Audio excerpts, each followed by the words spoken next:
Simon & Schuster Audio presents Halo, Fractures, Extraordinary Tales from the Halo Canon, read by Scott Brick.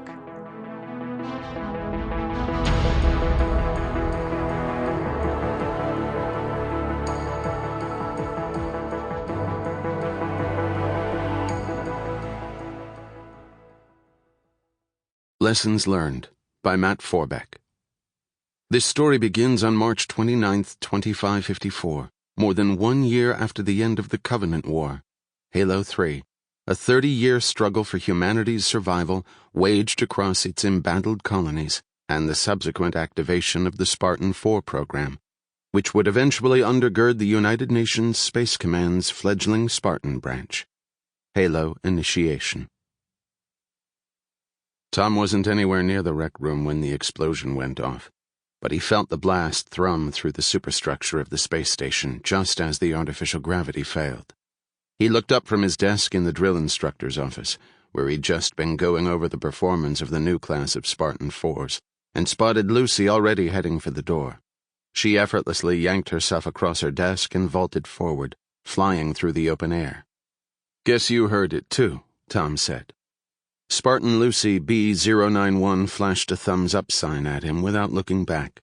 Then the sirens kicked in, blaring throughout the station and flashing red lights along the ceilings. She threw open the door and raced down the hallway beyond.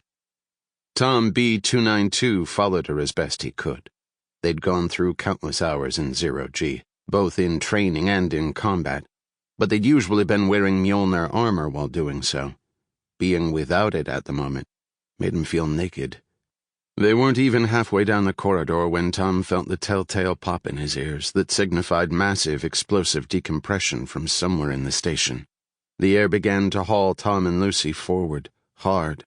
She managed to snag a grip on a door handle as she went past it, but Tom couldn't find purchase.